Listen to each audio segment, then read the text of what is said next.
Hello to all. I welcome you in JMD Education and Information channel. See, today we are going to discuss about idioms and phrases. Some important idioms and phrases in simplified manner. वैसे तो देखा जाए तो idioms और phrases बहुत सारे होते हैं, पर मैं आपको बहुत जो important हैं, यूज़फुल हैं और इजी तरीके से मैं उनके बारे में आपको समझाऊंगा. सेकेंडली, हमें पहले मतलब पता होना चाहिए कि ईडियम्स और फ्रेजेस का मतलब क्या है. ईडियम्स का मतलब होता है मुहावरे, लोकोक्तियाँ, मुहावरे. और फ्रेजेस का मतलब फ्रेजल वर्ब से चला जाता है. फ्रेजल वर्ब का मतलब ये है कि जब किसी वर्ब के साथ कोई प्रेपोजिशन ऐड करते हैं तो उसका मीनिंग चेंज हो जाता है. जैसे पुट. पुट एक वर्ब है, उसका मतलब होता है रखना. बट अगर मैं बोलूँ पुट के साथ अप एक प्रेपोजिशन है तो नया मतलब बना पुटअप का मतलब होता है रहना. और पुट ऑन का मतलब पहनना और पुट ऑफ का मतलब उतारना. तो ये अलग अलग अलग ऐसी टेक टेक का मतलब ले जाना. पर टेक डाउन अगर मैं बोलूँ तो इसका मतलब लिखना हो जाता है. तो ये जो चेंजेस आ जाते हैं वर्ब के साथ प्रेपोजिशन को चेंज करने पर, इनको हम फ्रेजल वर्ब या फ्रेजेस कहते हैं. फ्रेजेस और ईडियम्स अपने आप में सेंटेंसेस नहीं होते हैं, पर ये लैंग्वेज को डेकोरेट करने के काम आते हैं. लैंग्वेज को ब्यूटीफाई करने के लिए, उसको इम्प्रेसिव बनाने के लिए काम आते हैं. तो whenever you are going to write some stuff or going to speak on any topic, if you are going to use idioms, phrases and all these beautiful things, proverbs, then your content becomes much impressive and it is of high standard. अच्छा हो जाता है. तो मैं आज कुछ ऐसी चीज़ों के बारे में आपसे बात करता हूँ. सबसे पहले हम लेते हैं I do not know even the ABC of science. इसका मतलब ये हुआ कि मुझे साइंस के बारे में बिल्कुल भी ज्ञान नहीं है. तो किसी भी चीज़ में अगर हम ये लगाते हैं I do not know ABC of laptop, मुझे तो लैपटॉप के बारे में बिल्कुल भी पता नहीं है, तो इस टोन में हम बोल सकते हैं. Next is Kashmir is an apple of Discord between India and Pakistan. Bharat और पाकिस्तान के बीच में जो कश्मीर है वो झगड़े की जड़ है. Apple of Discord. अब ये हम आम लोगों के लिए भी लगा सकते हैं. मान लीजिए मोहन नाम का एक दोस्त है और वो हमेशा जहाँ पे भी जाता है तो कोई ना कोई मुसीबत पैदा करता है, तो मैं बोलूँगा he is apple of discord. My son is the apple of my eye. Apple of my eye का मतलब मुझे बहुत प्यारा है, तो मेरा बेटा मुझे बहुत प्यारा है, मेरा दुलारा है. तो apple of my eye. Next है many politicians have always their own axe to grind. Own axe to grind का मतलब होता है अपना उल्लू सीधा करना. ज़्यादातर पॉलिटिशियंस आजकल अपना उल्लू सीधा करते हैं. Next, there is bad blood between Japan and America. Bad blood का मतलब है दुश्मनी होना, शत्रुता होना. तो जापान और अमेरिका के बीच में दुश्मनी है. Life is not a bed of roses. ये बहुत अच्छी लाइन है, हम बहुत बार यूज़ करते हैं कि life is not a bed of roses. इसका मतलब जीवन बहुत सरल नहीं है. ऐसा नहीं है कि जैसे गुलाब का बिस्तरा होता है कि फूल बिछे हुए और आप सो जाए जाके. यानी कि there are many troubles, many ups and downs are there. बहुत सारी तकलीफ़ें हैं. Next, mister Modi is a big gun in world politics. Big gun का मतलब होता है इम्पॉर्टेंट या powerful person. There is a black sheep in every society. Black sheep का मतलब होता है नीच लोग, जो घटिया लोग होते हैं, जो गलत लो करेक्टर के लोग होते हैं. तो हर समाज में आपको ब्लैक शीप ज़रूर मिल जाएंगे.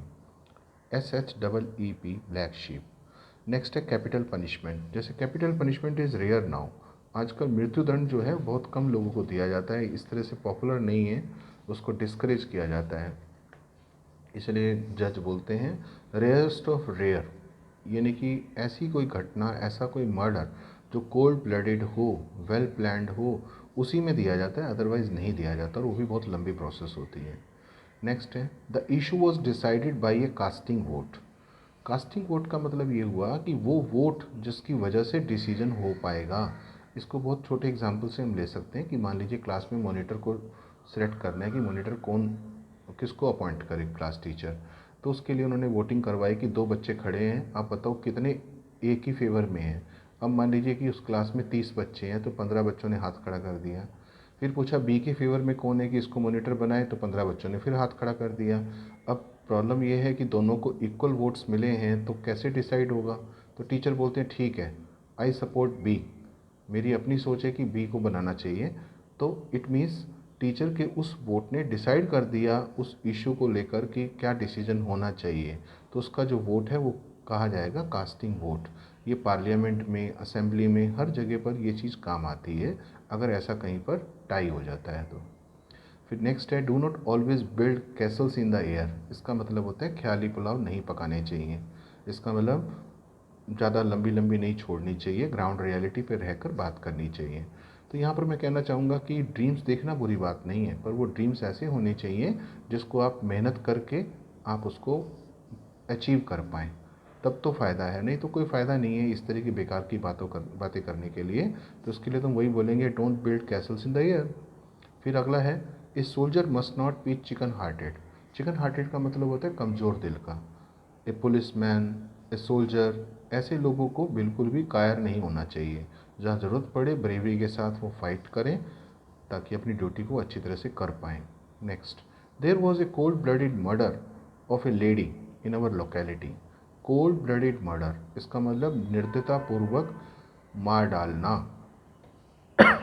मर्डर की अगर मैं बात करूं तो इनोसेंटली भी हो जाते हैं, वो प्लान नहीं होते हैं, और कई बार क्या होता है हम गुस्से में आ जाते हैं और हम बोलते हैं इसको मार डालेंगे। और तीसरा जो होता है वो सबसे ख़राब है कि cold blooded murder, well planned, कि मार भी दिया और उसके बाद बॉडी के टुकड़े टुकड़े करके वो पॉलीथीन में डाल के, इस तरह के केसेस भी समाज में आते रहते हैं। तो ऐसे में हम बोलते हैं कोल्ड ब्लडेड मर्डर। फिर नेक्स्ट है there is a cold war between America and China. Cold war का मतलब होता है आपस में एनिमीशिप हो चुकी है, ओपन वॉर नहीं हुआ पर आपस में फ्रेंडली नेचर नहीं है, दुश्मनी वाली सोच आ चुकी है। A curtain lecture is the worst thing for a husband. Curtain lecture का मतलब होता है कि पत्नी से डांट खाना। तो एक पति के लिए बड़े तकलीफ़ वाली बात है अगर उसकी पत्नी उसको डांटती है तो। Next, the student was find for it taking French leave, या एम्प्लॉय वॉज फाइंड या fired for taking French leave. यहाँ फ्रेंच लीव का मतलब होता है विदाउट एनी परमिशन और इंफॉर्मेशन एम्प्लॉय और student was absent. Next, Holi is a gala day. Gala day का मतलब day of celebration. Holi is a gala day for the Hindus, खुशियों का त्यौहार है होली जो है। Next, he proved a good Samaritan, Samaritan to me in my need. जब मुझे ज़रूरत थी वो मेरे लिए गुड सैमरिटन बनकर आया, यानी कि काइंड एंड जनरस पर्सन बन के आया। Hand packed husband can not help, यानी कि ये भी वही कर्टेन लेक्चर जैसा है, पत्नी की झिड़की सुनना, पत्नी से डांट खाने वाला आदमी, उसको हम बोलते हैं। Even big leaders of our country accept hush money today. Hush money का मतलब यहाँ ब्राइब से है, BRIBE, इसका मतलब रिश्वत।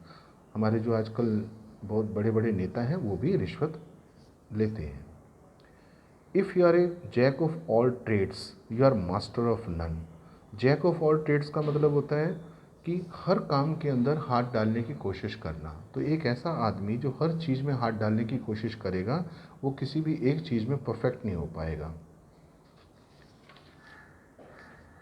अब है रेखा's middle name was misery. इसका मतलब मिडिल नेम का मतलब होता है शादी से पहले का नाम। तो रेखा का शादी से पहले का जो नाम था वो था Ricky.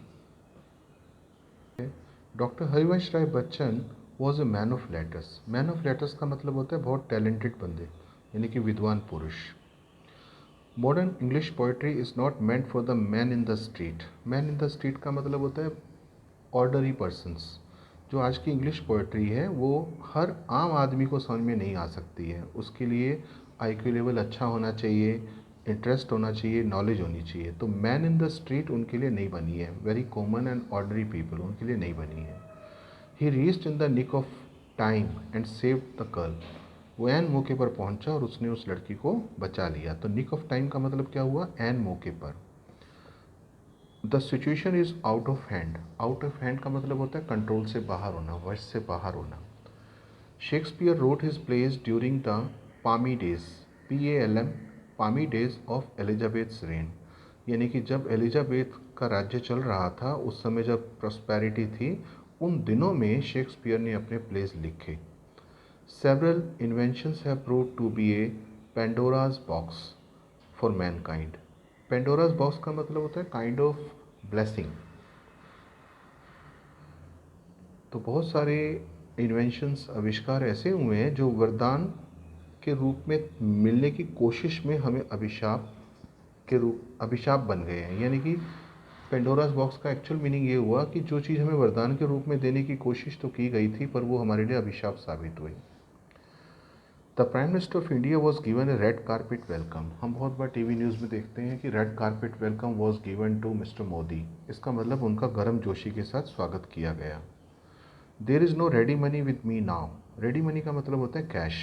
I don't have cash.